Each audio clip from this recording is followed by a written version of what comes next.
ইসমাইল আলাইহিস সালামের বয়স যখন 13 বছর বয়স হলো, এই বয়সে আল্লাহ পাক রব্বুল আলামিন ইব্রাহিম আলাইহিস সালামকে নির্দেশ দিয়ে দিলেন নিজের সন্তানকে কি করতে হবে? জবাই করতে হবে। 3 বার স্বপ্নে দেখানোর পর ইব্রাহিম আলাইহিস সালাম তখন নিজের সন্তানকে জবাই করার জন্য প্রস্তুতি নিলেন।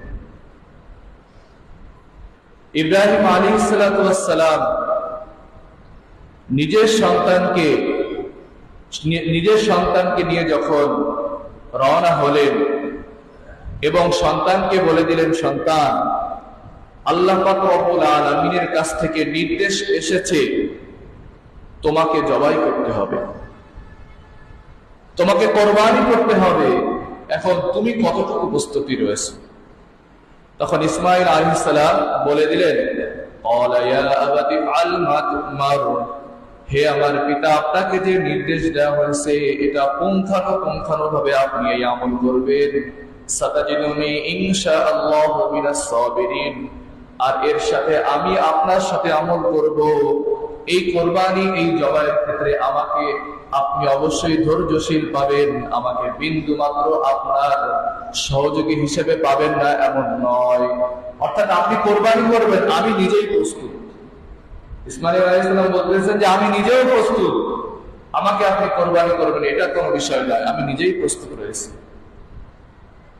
ইব্রাহিম আলাইহিস সালাম যখন সন্তানের কথা শুনলেন, ইব্রাহিম আলাইহিস সালাম তার সন্তানকে জবাই করার ক্ষেত্রে তিনি বলে দিলেন, সন্তান, তুমি আমার কোরবানি করার ক্ষেত্রে, জবাই করার ক্ষেত্রে খুবই উপযোগী হয়ে গেছো, এখন আমি তোমাকে জবাই করব।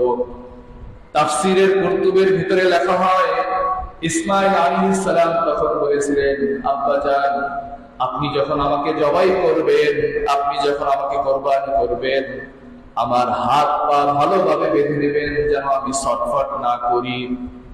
আপনি যখন কোরবানি করবেন, আমাকে জবাই করবেন, আপনি অবশ্যই আপনার শরীরের জামাটা খুলে নেবেন যাতে করে আমার রক্ত আপনার শরীরের জামায় যেন না লাগে। কেননা এই জামা যখন আপনি ঘরে নিয়ে যাবেন, আমার মা তখন এই রক্ত দেখে খুবই কষ্ট পাবে। ইসমাইল আলাইহিস সালাম বলতেছেন, এবং যখন আপনি আমাকে জবাই করবেন, আপনার দিক থেকে আমার মাথাটাকে ঘুরিয়ে নেবেন যেন আপনার চোখের সাথে আমার চোখ যেন না পড়ে, তাহলে আমার প্রতি আপনার মায়া জাগবে, দয়া মায়া হবে। ইসমাইল আলাইহিস সালাম বলতেছেন যে আপনি আমাকে এমন ভাবে প্রস্তুত করেন যাতে করে আমাকে জবাই করার ক্ষেত্রে কোনো ধরনের বাধাগ্রস্ত যেন আপনি না।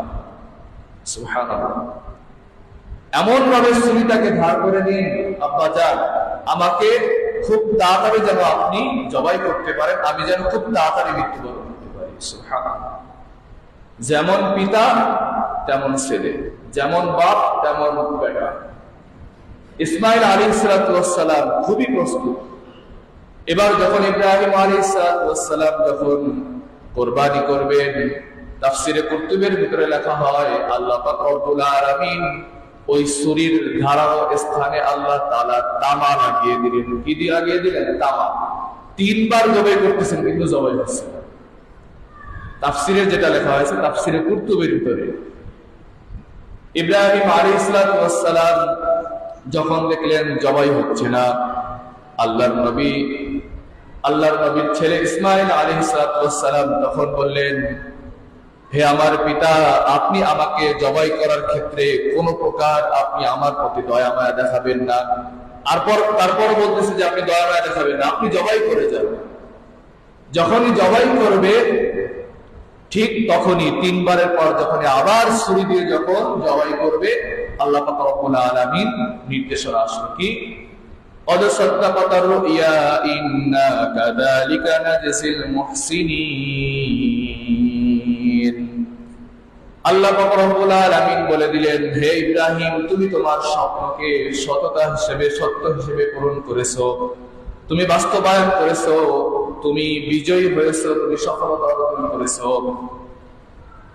قد صدقت الرؤيا إنا كذلك نجزي المحسنين। আমি এমনই ভাবে ঈমানদার বান্দাদেরকে পরীক্ষা নিয়ে থাকি। ইন্না হাযা লাহুয়াল বালাউল মুবিন ওয়া ফাদাইনাহু বিযিবহিন আযীম। আল্লাহ পাক রব্বুল আলামিন কি করলেন?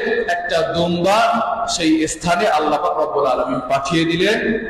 দুইটা বর্ণনা আসছে। এক বর্ণনায় আসছে ইব্রাহিম আলাইহিস সালাতু ওয়াস সালাম যখন দেখলেন আল্লাহ তাআলা সেই দুম্বা পাঠিয়ে দিয়েছে, ইসমাঈলকে সরিয়ে সেই দুম্বা কুরবানি করলেন। আরেক বর্ণনায় আসছে ইব্রাহিম আলাইহিস সালাতু ওয়াস সালাম তিনি যখন কোরবানি করবেন, দেখলেন যে নিজের সন্তানকে কোরবানি অলরেডি করতেছেন, করবেন, ছুরি চালিয়ে দিয়েছেন, তখন তিনি চোখটা বন্ধ করলে ছুরি চালালেন এবং আল্লাহ পাক রব্বুল আলামিন দুম্বাকে সেই ছুরির নিচে পাঠিয়ে দিলেন, ইসমাঈলকে সরিয়ে দিলেন। সুবহানাল্লাহ। এবং জবাই করার পর ইব্রাহিম আলাইহিস সালাম তাকিয়ে দেখলেন, চোখ খুলে দেখলেন যে তার ছুরির নিচে দুম্বাটি জবাই করা হয়েছে আর তার সন্তান ইসমাঈল আলাইহিস সালাম পাশে দাঁড়িয়ে আছে। সুবহানাল্লাহ। তো এই সময় যখন ফেরেশতার মাধ্যমে দুম্বাটিকে পাঠিয়ে দিলেন, তখন জিবরাইল আমিন ফেরেশতা এই কথা বললেন, আল্লাহু আকবার, আল্লাহু আকবার। তখন ইসমাঈল আলাইহিস সালাম বললেন, লা ইলাহা ইল্লাল্লাহ ওয়াল্লাহু আকবার। এবার ইব্রাহিম আলাইহিস সালাম বলেন, আল্লাহু আকবার ওয়া লিল্লাহিল হামদ। তিনটা বাক্য তিনজনই বলেছেন। সুবহানাল্লাহ। আর এই বাক্যটা আল্লাহ তাআলার কাছে এত প্রিয় হয়েছে, এতটাই গ্রহণযোগ্য হয়েছে, কবুল হয়েছে, আল্লাহ পাক রব্বুল আলামিন শেষ জামানার উম্মতের জন্য এই বাক্যটা 9 জিলহজ ফজর থেকে নিয়ে 13 জিলহজ আসর পর্যন্ত প্রত্যেকটা মুসলমানের জন্য ফরজ নামাজের পর একবার বলা ওয়াজিব করে দিয়েছেন। সুবহানাল্লাহ। 9 জিলহজ ফজর থেকে নিয়ে 13 জিলহজ আসর পর্যন্ত এই তাকবীরে তাশরিক বলতে হবে। কয়বার? একবার। প্রত্যেক মুসলমানদের জন্য, প্রত্যেক নরনারী মুসলমানদের জন্য, প্রত্যেক ফরজ নামাজে পর। এই তাকবীরে তাশরিকের বিষয়ে কিছু মাসআলা আছে। তাকবীরে তাশরিক আমরা কয়বার বলবো? একবার। কয়বার? একবার। ফরজ নামাজের পর একবার বলতে হবে, আল্লাহু আকবার, আল্লাহু আকবার, লা ইলাহা ইল্লাল্লাহু ওয়াল্লাহু আকবার, আল্লাহু আকবার ওয়া লিল্লাহিল হামদ। এটা হলো একটা মাসআলা। কিন্তু এখানে যদি কেউ মনে করে যে 3 বার বললে সুন্নাত আদায় করি, না, 3 বার বলা সুন্নাত না। 3 বার বললে কি সুন্নাত আদায় হবে? না, একবার বলতে হবে। এখন যদি কেউ মনে করে যে আমি একবার উচ্চ স্বরে বলবো, এরপর স্বাভাবিকভাবে আমি আল্লাহু আকবার, আল্লাহু আকবার, লা ইলাহা বললাম জিকিরের মতো আস্তে আস্তে, সেটা ভিন্ন বিষয়। কিন্তু সওয়াবের নিয়তে কয়বার বলতে হবে? একবার। আর নারী পুরুষ উভয় বলবে। যারা মহিলারা ঘরে নামাজ আদায় করে তাদেরকে বলে দিতে হবে, তোমরাও একবার অনুচ্চ স্বরে, পুরুষরা উচ্চ স্বরে তাকবীরে তাশরিক বলবে, আর মহিলারা ঘরের মধ্যে মৃদু স্বরে আস্তে আস্তে তাকবীরে তাশরিক বলবে। পুরুষেরা যেহেতু নামাজ আদায় করে মসজিদে জামাতের পর, ইমাম সাহেব বলতে পারুক আর না পারুক, অনেক জায়গায় দেখা যায় ইমাম সাহেব ভুলে যেতেই পারে, তো মুসল্লিরা তখন কি করবে? একটু জোরে বলবে।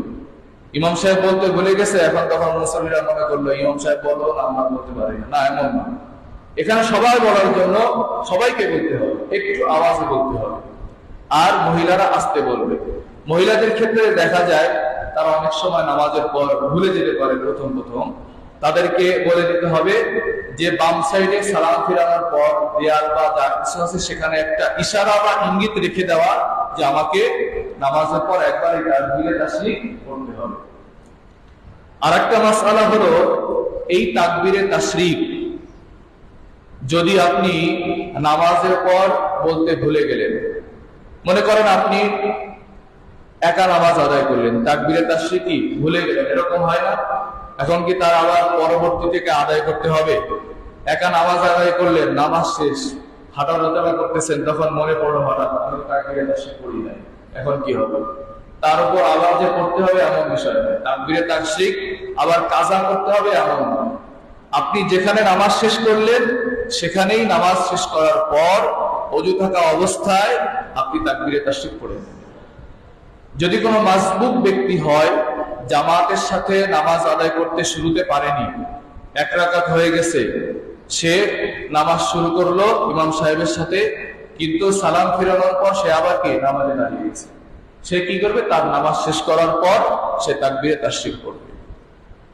এভাবে করে তাকবীরে তাশরিক আদায় করতে হবে।